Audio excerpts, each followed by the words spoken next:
Hi Maya. First watch the asigi first watch the breakfast sarre hizig loire. Fazaba mafam leira min hangai udaba. Singa ta ga mi kai.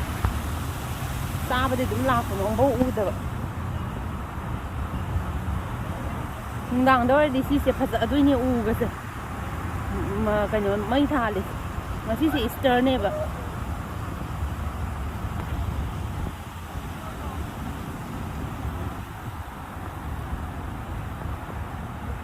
Easter gi nahange khoi sai da nong chu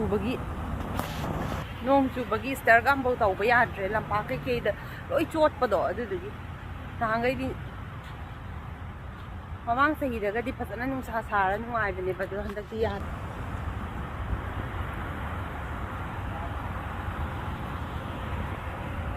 yam phasana leiram ising la se turen gi tai pa selal la Ambam jus maya thambi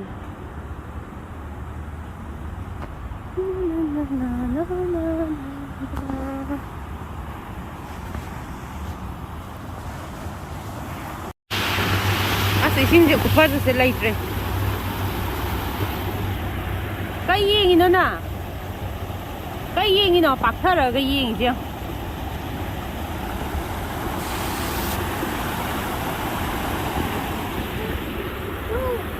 What? Fazana. Moigi phambam jingjeng to yam nan thambi ba. Masi sorok se yam mi yam na tai. Gari ga se yam chatte ba Easter gi ne. Ji nga tang lai ga thongna ra ni.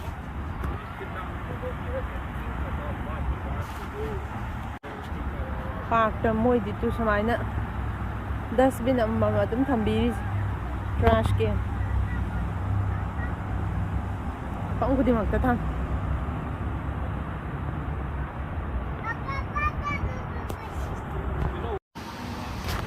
u se ngone light ti phajana thanbire ado ayung nung thini nam to udre nungdang di phajana phajaram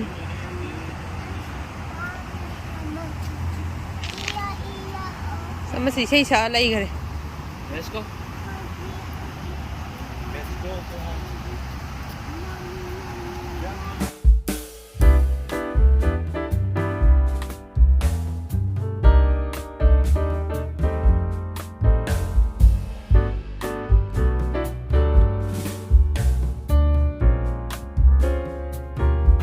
Kale di phaja ga dan.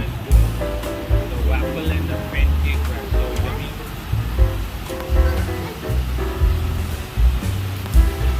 Sing je phajan ta le. Ai din sa si bo hai mai ma. Ai sa li no.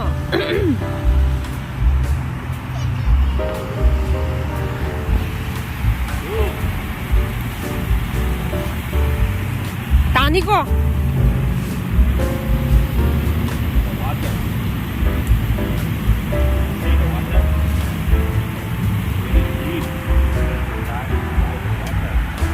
Fazal ha. Turtle like it. Remington Square. First watch is yung kasi di miyam da. Here's the better again. Ito sorok kasi yung mi am ta satri se ngasi se overbridge da budi mi khara challe do sorok sidi si first watch ta lang nari mi mayam se ki gari nga ta ni ang sai de lei koi breakfast sa da bit brunch oi na plug jar